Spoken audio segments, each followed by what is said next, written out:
त हसन जी दाढ़ी भलिया, पर जे मरण वक्त कलमो नसीब न थियो त पो हसन जे दाढ़ी खां तुझे बकर जी दाढ़ी भलिया। एडो वडो जवाब दिनो, राज कहिड़ो हो पाण ॿुधाइण चाहियूं। ऐ दुनिया वारो, ओ दुनिया वारो, जेकॾहिं हुजूर जी सुन्नत रखी ऐं मुझे मुस्तफ़ा जे शरीयत जो हया कंदव त मुझो अल्लाह तव्हां के दुनिया में त इज्जत दीदो, पर तव्हां जो खात्मो ईमान ते जरूर फरमाईंदो।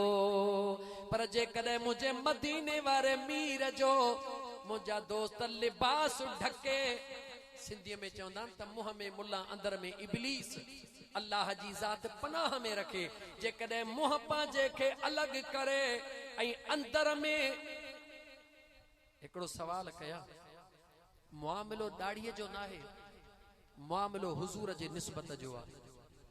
मुआमिलो दाढ़ीअ जो न आहे, मुआमिलो हुजूर जे निस्बत जो आहे। दाढ़ी त हिन सुहारी जे वारनि खे चइबो आहे। इहा दाढ़ी त सिखनि खे असां खां वॾी मौजूद आहे। पटको सिख पायो, पटको फौजी सिख बि पाईंदो आहे, आम सिख बि पाईंदो आहे, दाढ़ी बि रखंदो आहे, पर उनखे न की उहा दाढ़ी फ़ाइदो ॾींदी, न की हो पटको फ़ाइदो ॾींदो। छो? हुनखे पटको आहे पर पंहिंजे सिखनि जी पर्रा, हुनखे दाढ़ी आहे पर पंहिंजे गुरुअ जी पर्रा। मुस्लमान खे दाढ़ी हूंदी आहे मुझे मदीने वारे घोट जी सुन्नत हूंदी आहे।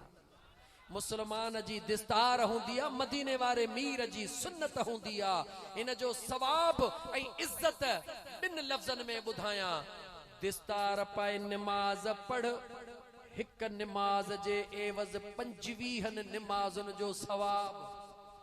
पेश इमाम दिस्तार पाए निमाज़ पढ़ाए, हिक निमाज़ जे एवज़ जमायत खे बि 25 निमाज़ुनि जो सवाब। पर जन खे सुन्नत सां प्यार न हूंदो आहे, उन्हनि जी निशानी थो ॿुधायां। ट्राल कुल्हे ते पियो हूंदो आहे। जॾहिं निमाज़ पढ़ंदा मथे ते टोपी हूंदी, टोपीअ जे मथां न ॿधंदा ट्राल लाहे। मुसल्ले खे छंडे मुसल्ले ते रखी गोदा उन ते रखंदा, छो त उनखे हिकिड़ी निमाज़ खपे, जे ॿधर त 25 निमाज़ मिली वञनि।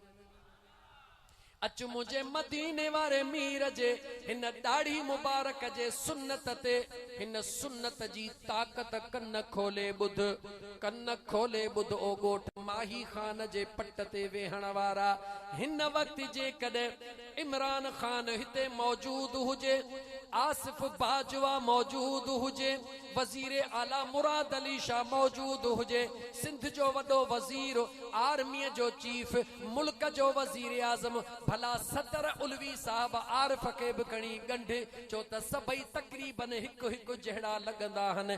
चइनी खे बिहार, पर जॾहिं इशा जे निमाज़ जो टाइम थींदो, मुराद अली शाह बेशक आहे त सैयद सगोरो, पर मुसल्ले ते कोन बीहंदो।